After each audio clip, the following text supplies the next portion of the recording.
수험생 여러분 안녕하십니까. 디지털 색채 1의 정훈입니다. 13주차 강의를 진행하도록 하겠습니다. 먼저 지난주에 배운 내용들 간략히 살펴보도록 하죠. 색채 선호에 대해서 학습을 했었고요. 색채 조절 중에서 안전색, 그리고 색채가 가진 치료와 관련된 효과들, 그리고 색채와 능률에 대해서 학습을 했습니다. 먼저 색채 선호에 있어서는 상위성과 보편성에 대한 이야기를 나눴었죠. 상위성, 서로 다른 것입니다. 상위성, 서로 다르다라는 얘기죠. 뭐가 달랐을까요? 지역, 문화, 그리고 개인적 성향에 따라서 색채를 선호하는 데는 서로 다른 부분이 있다라는 그런 내용, 그리고 제품의 유형이나 특성에 따라서도 선호하는 색상들이 달라질 수 있다라는 그런 상위성을 살펴봤었고요. 보편성은 무엇인가요? 보편적으로 유사하게 선호하는 색상들이 있는데 나이에 따라서, 성별에 따라서, 그리고 제품의 유형에 따라서 보편적으로 선호가 되는 컬러들이 있다라는 그런 것을 살펴봤습니다. 일반적인 선호색에 대해서 살펴봤고요. 또 색채 선호에 영향을 미치는 요인들에 대해서 살펴봤죠. 색채 선호도 및 이미지의 측정법, SD법, 무엇의 약자였죠? Semantic Differential Method, 의미의 차이를 가지고 활용하는 방법. 그래서 우리나라 말로 해석을 하면 의미 분석법이었죠. 의미 분석법. 자, 이 SD법에는 주요한 세 가지 속성이 있다고 말씀을 드렸는데 기억하고 계시나요? 무엇이 있었죠? 좋다거나 나쁘다, 사랑받는다, 아니면 미움받는다, 이런 평가와 관련된 속성들이 있었고요. 그리고 적극적이다, 소극적이다, 무겁다, 가볍다, 이러한 역량을 나타내는 속성이 있었습니다. 그리고 활발하지 않은, 흥분하기 쉬운, 냉정한, 이런 또 활동성과 관련된 속성이 있었죠. 기본적으로 SD법은 서로 의미가 대립되는, 반대가 되는 그러한 언어, 형용사들을 짝을 맞춰서 그 컬러가 가진 이미지나 선호의 유형을 판단하는 그런 조사법이었죠. 그리고 이렇게 조사된 색채의 이미지들은 컬러 이미지 맵, 컬러 이미지 스케일에 위치를 시켜서 어떠한 이미지를 갖는지를 또 파악을 할 수가 있었습니다. 색채 조절, 색채를 합리적, 과학적, 객관적으로 사용하는 것이죠. 중요한 것은 명시성, 그리고 작업의 의욕, 그리고 안전성 등이 중요하다고 말씀을 드렸습니다. 그리고 색채 조절의 목적 기억나시나요? 심신을, 색채 조절을 통해서 심신을 안정시킬 수 있고, 심신이 안정되니까 기분이 호전되죠. 기분이 호전되니까 피로가 감소하고, 피로가 감소하니까 집중력이 높아집니다. 집중력이 높아짐으로써 작업 능률이 향상되죠. 그래서 능률의 향상이라는 큰 목적이 있고요. 안전을 유지함으로써 사고나 재해를 방지하는 그런 효과도 가져올 수 있습니다. 그리고 정리전동, 그리고 청결의 유지, 이런 목적을 달성할 수가 있고요. 건물이나 환경의 경제적인 유지, 보호 및 관리도 색채 조절하는 주요한 목적이라고 말씀을 드렸었죠. 심리효과, 일반적 기준 주의사항, 그리고 활용하는 방법에 대해서도 몇 가지 예를 들어서 살펴봤습니다. 안전색, 안전색의 의미와 목적, 안전색 뭐였었죠?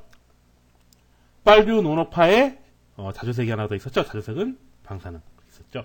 그리고 안전표지에 대해서 같이 살펴봤었고요. 색채 치료, 컬러 테라피 얘기를 드리면서 차크라에 대해서도 같이 설명을 드렸었습니다. 전통색과 치료 효과에 대해서도 살펴봤었고요. 고장과 다 관련돼 있었죠. 그리고 마지막으로 지난주엔 색채 능률, 색채의 역할과 활용, 그리고 능률 향상을 위한 색채 계획에 대해서도 살펴봤습니다. 이번 주는 주로 색채 관리에 관해서 학습을 하게 되는데요. 물론 다음 주, 마지막 주까지도 이 색채 관리에 관련된 내용들이 연장이 됩니다. 일단 기본적으로 이번 시간, 첫째 시간에는 색채 관리, 그리고 색채의 계획에 대해서 학습을 해보도록 하겠습니다. 색채 관리, 말 그대로 색채를 관리하는 것이 되겠죠.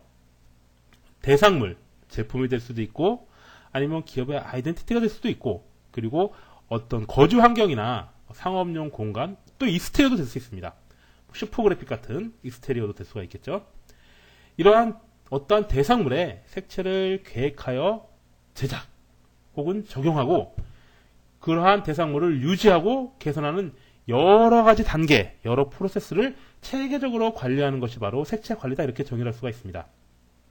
좀 더 풀어서 말씀을 드리면, 제품, 기업체나 단체 혹은 일정 규모 이상의 행사, 예를 들면 박람회, 올림픽, 문화행사 같은 것들이 있을 수 있겠죠. 이런 행사에 있어서 일관성 있는 계획에 의해 색채를 종합적으로 활용하고 관리하는 통합적인 활용 방법이 바로 색채 관리다. 이렇게 풀어서 말씀을 드릴 수 있습니다. 이런 색채 관리는 기업은 물론이고 소비자가 충분히 만족할 수 있는 색을 도입할 수 있도록 하는, 그래서 구매 의욕을 자극하고 구매 의욕을 자극함으로써 판매가 이루어지도록 하고 판매가 이루어짐으로 인해서 또 기업이 수익을 창출할 수 있도록 하는 그러한 중요한 기업의 활동 중에 하나라고도 볼 수가 있습니다.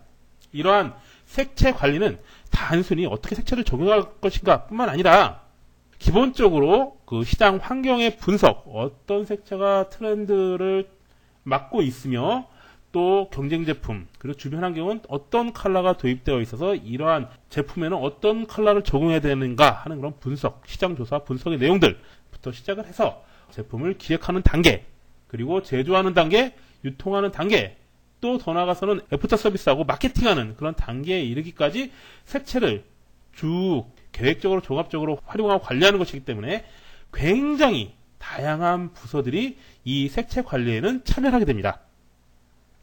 이렇게 제품이 만들어지는 최초의 기획 단계부터 색채 관리를 도입해야지 경쟁에서 승리할 수 있는 가능성이 높아지겠죠.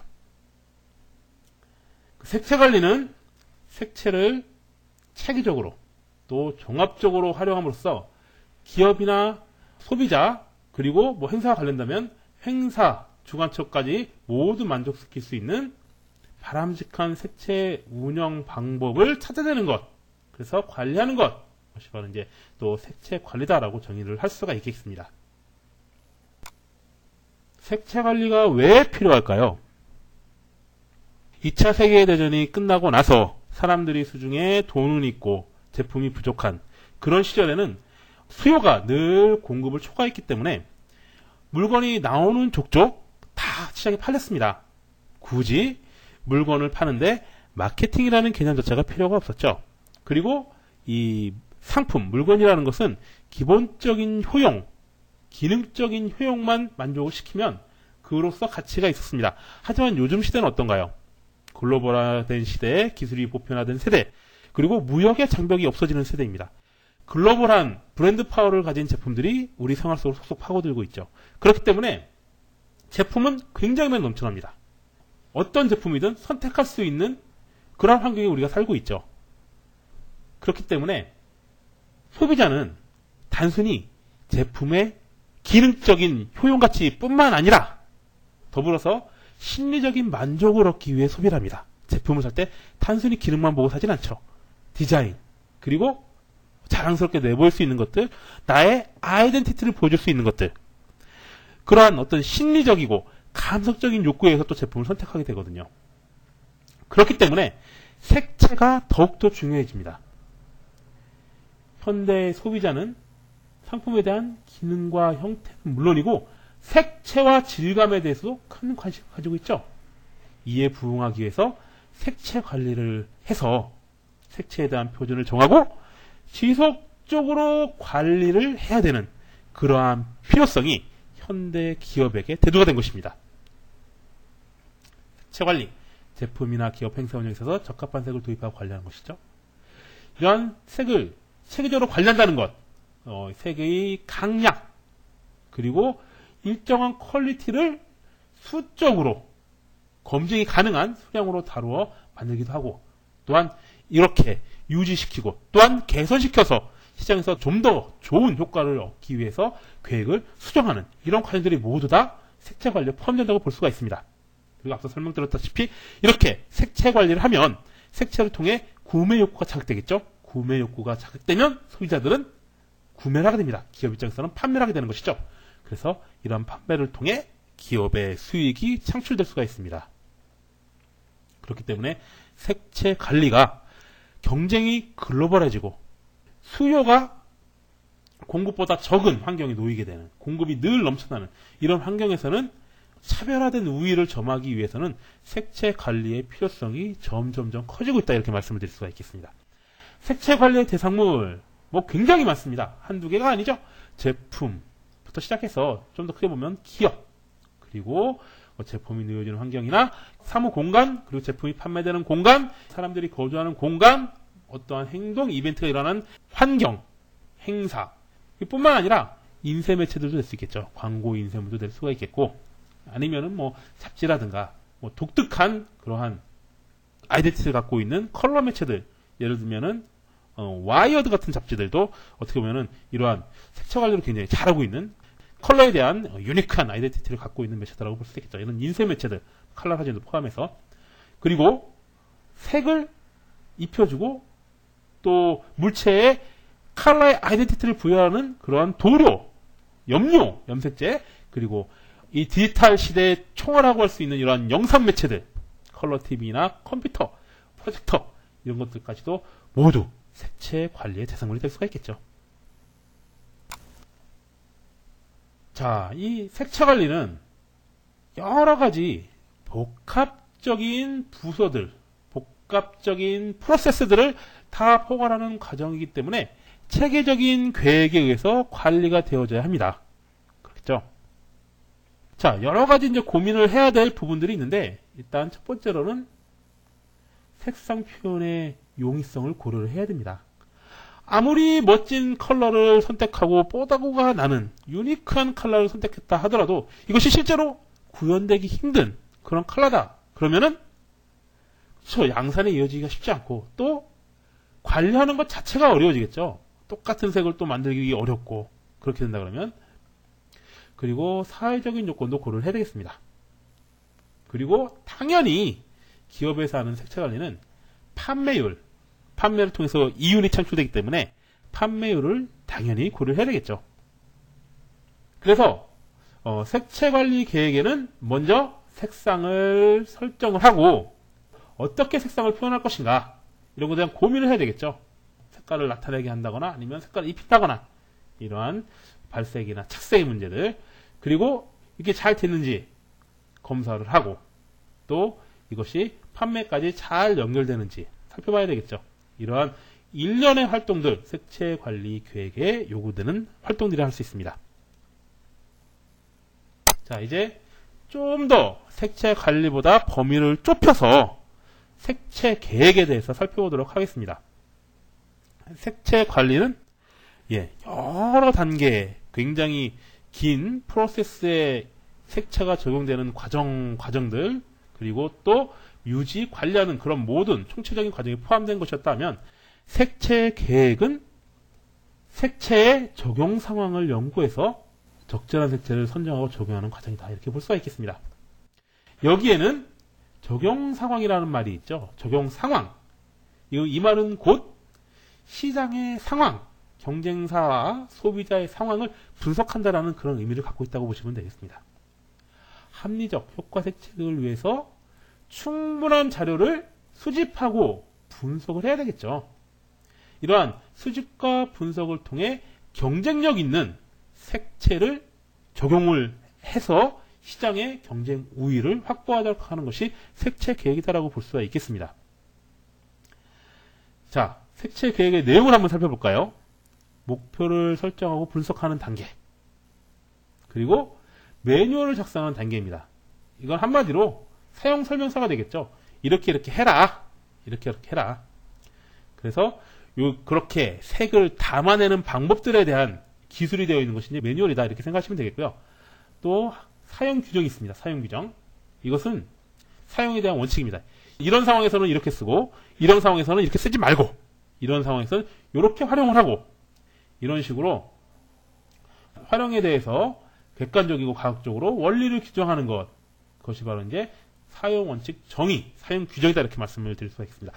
자료집과 사용 규정 매우 유사하죠. 그리고 거의 대부분의 매뉴얼에는 사용 규정이 포함되어 있습니다. 약간 다른 점은 뭐냐면 자료집 그러면은 매뉴얼, 그야말로 설명서 같은 개념이다 보시면 되겠고요. 사용 규정이라고 하면 룰, 규칙이다 이렇게 보시면 되겠습니다. 자, 그렇다면 색채 계획이 왜 필요할까요? 저희가 색채 심리효과 하면서 색채 심리효과를 제품에 어떻게 활용하는지 배웠었죠? 기억나시나요? 제품의 속성을 나타내는 데 쓸 수가 있겠고요. 그리고 제품을 차별화하는데, 그리고 제품의 기능 정보를 나타내는데 그 색채의 심리 효과를 활용할 수 있다라고 이렇게 배웠었습니다. 마찬가지로 색채 계획에도 이러한 색채가 가진 심리 효과 그대로 활용을 합니다. 더불어서 고려해야 될 사항들이 몇 가지 더 있죠. 자, 봅시다. 기능 정보라는 얘기도 했었죠. 적절한 정보를 색채를 통해서 전달합니다. 제품에 대한 정보, 기업에 대한 정보, 그리고 차별성, 그것도 역시 심리 효과를 이용한 그 제품의 차별화와 유사한 내용입니다. 독특한 특성이나 감각을 부여시킬 수가 있겠죠. 그리고 우수성, 기능적 우수함을 또 색채 계획을 통해서 색채를 잘 활용함으로써 나타낼 수가 있습니다. 쾌적한 생활환경의 조성이다. 기분이 호전되는 색채를 활용을 해서 환경을 쾌적하게 만드는데도 색채 계획이 필요하고요. 그리고 선호할 수 있는 색채를 할 수 있도록 어떤 색채의 호감도를 높일 수 있는 그런 방향에서 색채 계획이 필요하겠죠. 색채 계획 과정을 한번 살펴보도록 하겠습니다. 먼저 환경 분석을 합니다. 그렇죠? 전반적인 모든 분석은 거시적인 광의의 그런 넓은 범위에서 점점 목표를 향해 좁혀 들어가는 그런 식으로 이제 모든 전략이라든가 과정들이 대부분 보편적으로 되어 있습니다. 예를 들어서 마케팅 전략이다 그러면은 거시환경 분석부터 시작을 해서 그 다음에 경쟁환경 분석, 그리고 경쟁환경 분석 중에서도 소비자 분석을 합니다. 그리고 이런 분석들을 통해서 자사, 내가 가진 강점, 약점, 그리고 유리한 요인과 위협이 되는 요인, 강점과 약점, 이런 것들 스와트 분석이라 하죠. 기회 요인과 위험 요인, 이런 것들 네 가지 요인들을 쭉 분석을 하고 그 다음에 목표를 세워서 그 목표를 달성할 수 있는 전략, 쉽게 흔히 회자되는 4P 같은, 네 가지 P 같은 그러한 그 전략들을 세우죠. 거의 모든 환경 분석 그리고 전략의 설정, 어떠한 계획의 설정에는 거시적인 폭넓은 영역에서부터 점점 거리를 좁혀서 내가 달성하고자 하는 목표를 설정하는 지점에 이르게 됩니다. 한마디로 깔때기 같은 모양이 되겠죠. 피라미드를 거꾸로 세워놓듯이 먼저 거시적으로 색채계에서는 색채 환경 분석을 먼저 합니다.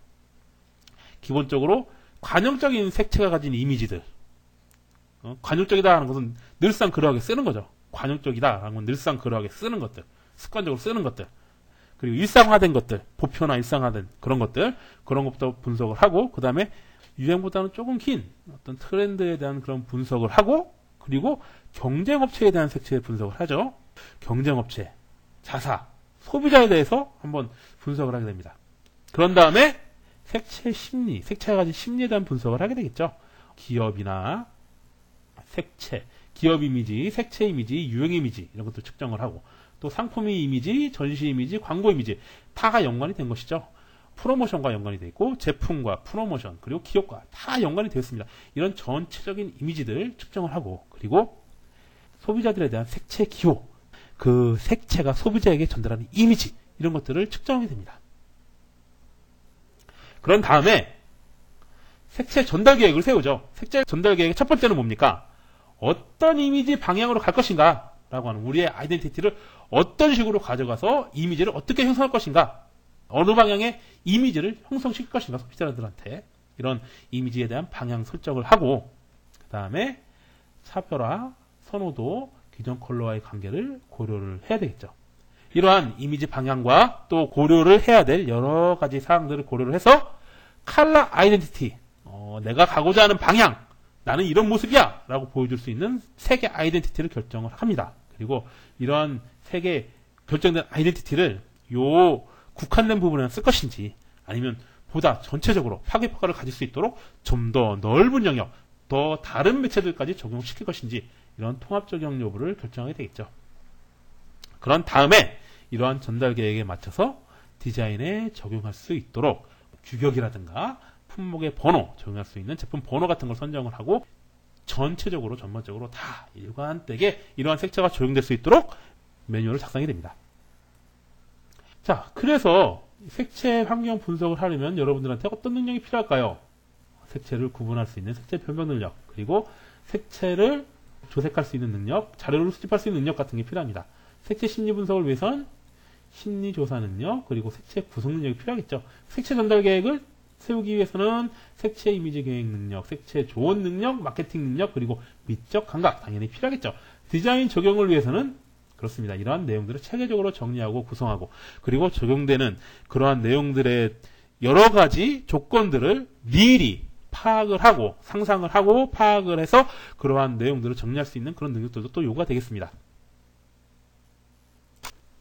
오늘 학습한 내용 색채 관리와 색채 계획인데요. 색채 관리에 대해서는 정의, 색채 관리가 왜 필요한지 그리고 색채 관리 계획에 대해서 살펴봤고요. 색채 계획, 색채 관리에서 좀 좁혀진 내용이라고 볼 수가 있겠죠. 색채를 어떻게 디자인에 적용시킬 것인가 하는 그런 내용들입니다. 분석을 통해서 합리적으로 색채를 선정을 하고 적용하는 그리고 잘 적용될 수 있도록 매뉴얼, 규정을 만드는 그런 것들은 이제 색채 계획이라고 볼 수가 있겠죠. 정의 내용, 색채 계획의 필요성 살펴봤고요. 그리고 색채 계획 과정까지 다 살펴보았습니다. 자, 2교시에는 색채 소재, 도료, 안료에 대해서 학습을 하도록 하겠습니다. 잠시 쉬고 또 만나 뵙도록 하죠.